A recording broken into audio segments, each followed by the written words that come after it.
Salut à tous, c'est Masta pour la chaîne Samarium. Je commence avec cette vidéo une nouvelle série consacrée au partage de connaissances, de conseils, d'astuces concernant tous les outils mis à notre disposition dans la phase de mixage et de mastering.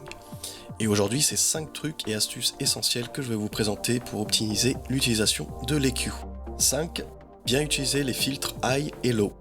Le bon réflexe à avoir avant tout travail d'EQ, sur une prise ou sur un beat, c'est d'utiliser les filtres. Le premier, le high pass, permet de laisser passer toutes les fréquences au-dessus. C'est-à-dire que si je mets ma bande ici, à peu près ici, toutes les fréquences allant de 1 à 100 Hz vont être filtrées.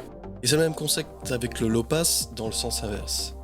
Donc là, j'active ma bande en low pass. Une bonne utilisation de ces filtres permet de se débarrasser des fréquences inutiles et gagner un temps considérable par la suite.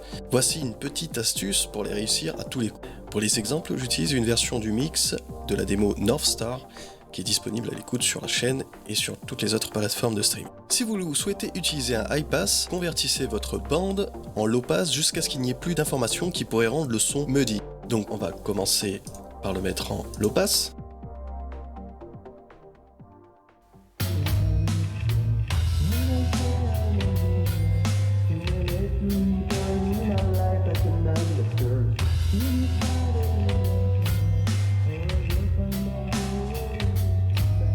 Voilà.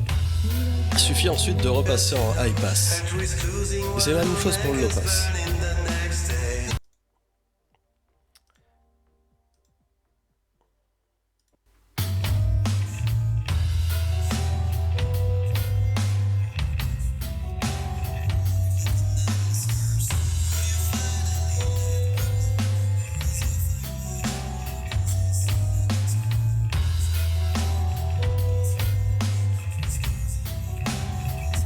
J'ai vraiment passé toutes les fréquences en revue jusqu'à ce que je n'entende plus ces sifflements et je suis repassé en low pass. Avec ces méthodes, vos filtres sont placés de manière très simple et rapide. Écoutons maintenant la différence.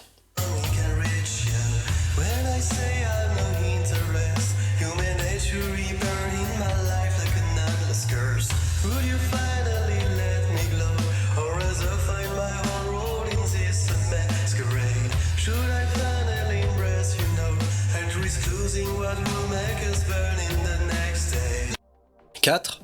Trouver et atténuer les fréquences indésirables.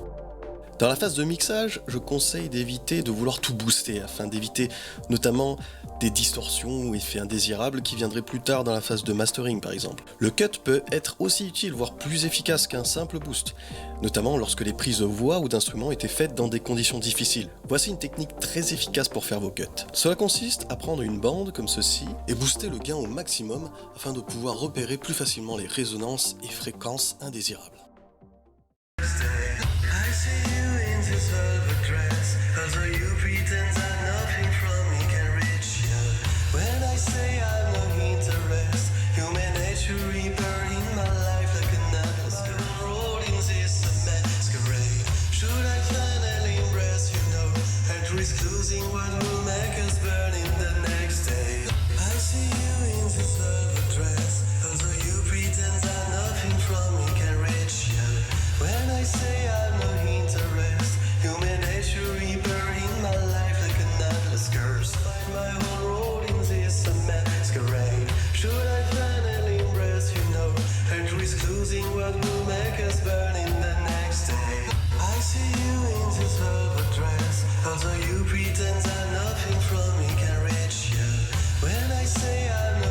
Donc j'ai effectué avec ces 3 bandes un balayage sur les fréquences et lorsque j'ai trouvé un sifflement ou un son, une résonance désagréable, j'ai réduit la largeur de la bande et le gain. Répétez ensuite l'opération jusqu'à supprimer tous les bruits désagréables. Cette technique est très simple et fait gagner énormément de temps. Écoutons le son avec et sans l'EQ.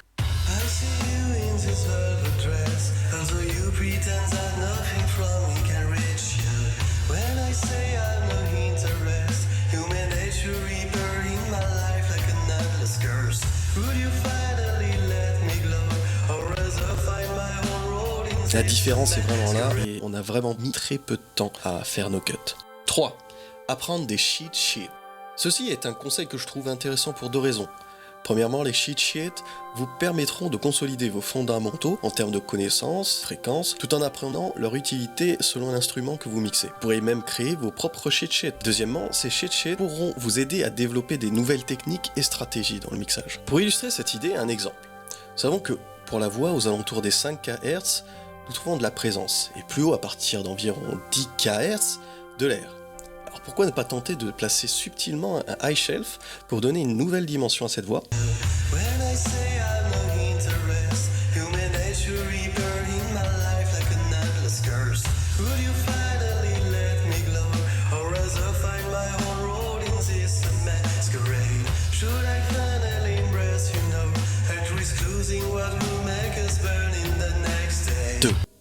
Soignez la prise de son.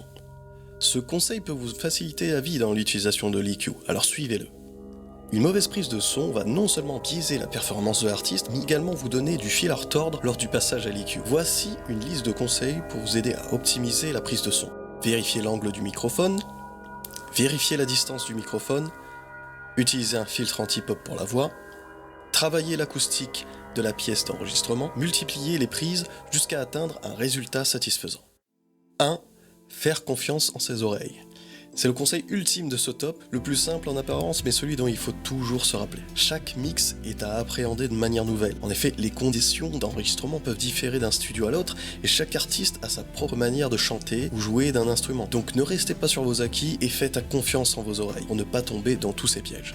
Voilà, c'est la fin de ce top, j'espère que cela vous aura plu et n'hésitez pas à partager vos connaissances ou des idées pour le prochain sujet de vidéo, je lirai tous les commentaires. Enfin, n'oubliez pas de liker et vous abonner, je vous dis à très bientôt.